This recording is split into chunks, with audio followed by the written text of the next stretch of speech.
Welcome to In Their Own Words. I'm your host, Kimon Kotos, and I'm here today with David Walks as Bear, author, game warden, naturalist, and Michigan native. David, welcome to the show. Thank you, sir. Well, tell me, David, a little bit about your background. You were born here in Muskegon. Yeah, 1957. Classic year for cars and babies.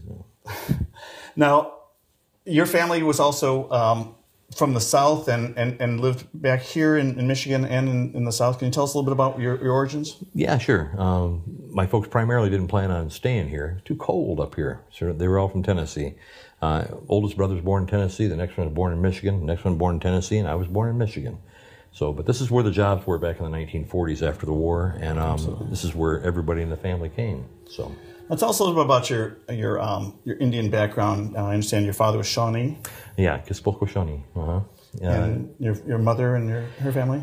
Yeah, there's a mismatch of different bands and I guess you'd call them nationalities as far as American Indians are concerned. My mom's side, her grandfather was the only son that survived of 5 Indian families that lived in the Obion River bottom. And what happened with him was that he was the only baby, the only infant that was there that survived from a smallpox epidemic that went through. So the town marshal took him up to a little old lady that lived in town there who cared for other folks' kids when they went away or whatever.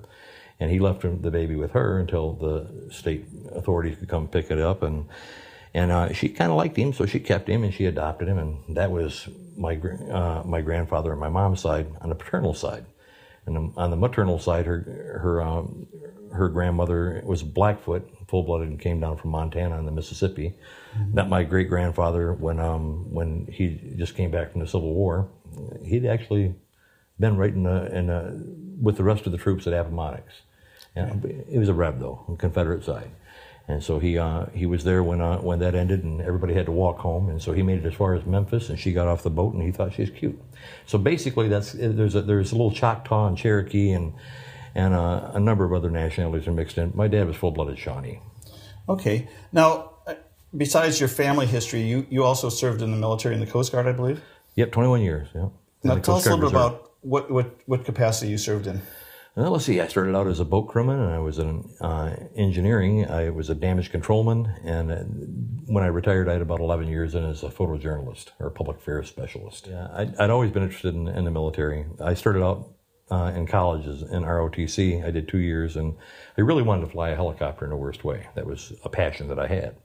But I did well enough in that. It was probably one of the few things that I'd ever done well up to that point in time. So they wanted me to be special forces, and I really didn't see any sense in jumping out of an aircraft if it was still flying. But I have a lot of respect for the Green Beanie guys, and I was scheduled to go to Fort Rucker for aviation training, and they said that I had hypertension, so that they were going to have to hold me until the next cycle. However, I could still go to Fort Bragg for special forces training.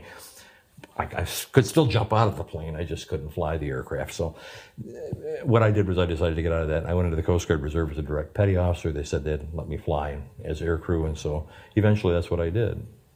Now, I understand that you specialize in photojournalism and other public relations work on behalf of the Coast Guard. Can you tell us about that? Yeah, I was a photojournalist in the Coast Guard, which is basically a lot like what you're doing right now. You interview folks, and you stand up in front of a crowd of reporters and various people, regardless of what it is, and you describe and discern what the mission is that the Coast Guard's involved in at that time. You work with all of the branches of the armed forces, so Army, Navy, Air Force, and Marines. They all have journalists or public affairs people, and so you deal with them. The rest of the time, you're hanging out the door of a Dolphin or an HH-52, taking pictures of a sinking ship or a drug bust, and then you go back and write that little story up. So, well, speaking of that, can you tell us how that led you to pursue a career as an author? Okay. Had 5 kids, and they wanted to eat all the time. If they wouldn't, just for a week, if they could have just held off for a week. But because they wanted to eat all the time, I started freelancing as a civilian writer, and everything that I wrote under that was I combined my Christian name and my Indian name, which is David Walks as Bear. Christian name is David Davis, and everything that I wrote in the Coast Guard appeared under Petty Officer David Davis. So anyway, that's basically how I got into it. I was freelancing, writing for the Muskegon Chronicle and the Grand Rapids Press, and then I was freelancing for a number of different magazines, Outdoor Life and Michigan United Conservation Club and Field and Stream, those kinds of things, and then other newspapers, and it was just basically a part-time job. If you're working as a cop and I basically was most of the time. It didn't pay enough, so you had to find something else, and that's how I got into the writing end of it, I guess. Well, in addition to being an author, you've served as a game warden, forest ranger. Could you tell us a little bit about how you got into that work in a recreational? Yeah, well, that's my day job now. I'm a private game warden, and we have a detective agency and a security agency. And basically, it's just the same thing a conservation officer does. You drive around out in the woods and try to keep people from poaching, stealing timber, and dumping stuff. So that's what that job is. How it evolved, though, is that I'd always been interested in the outdoors, and so while I was on active duty a lot with the Coast Guard as a reservist, I still had to have a day job, and that day job was as a park ranger or a forest ranger or a forest firefighter, wild firefighter, a Marine deputy for the Sheriff's Department. Those are the things that I was doing all the time. So I guess, in essence, what a conservation officer is and what those other things are is something that I always felt akin to. So that's how I got into it. Well, and speaking of that, talk a little bit about your love of nature and your appreciation of recreational sports, whether they be hunting or fishing. I don't know whether you have time to do that nowadays, but did that also feed your desire to be in that field? Oh, yeah. I'm not much on... I couldn't tell you right now, sir, who won the Super Bowl. I don't have a clue. I don't follow baseball. I mean, I never have. I played a little bit in college football, but I don't follow those things. It's just not interesting to me. It doesn't mean there's anything wrong with them, but I'm always at a loss when I run into a guy and says, hey, what'd you think about those Lakers last night? And I couldn't tell him, what I thought about it, because I don't know.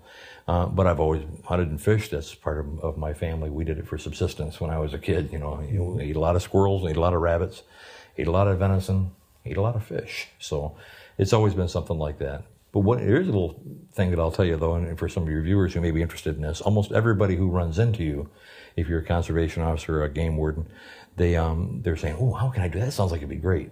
Because they hunt and they fish and they think that that's all you do. Actually, what you do is you hunt hunters and you're fishing for anglers. You don't get the time to actually hunt and fish anymore because you're working all those seasons. So it's one of those ironies, I guess, about the job, but it's interesting to some folks.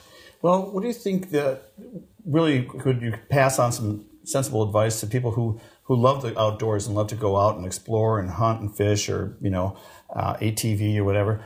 What is some of the things that people neglect to really consider when they go outdoors in terms of keeping it well maintained or respecting the land that they walk on? Yeah, well, respecting the land that they walk on is probably the greatest thing that folks don't do. And on a regular basis, you see that all the time.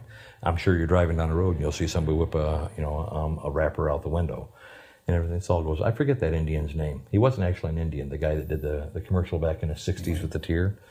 But anyway, that's what started this concept about pollution, how wrong it is.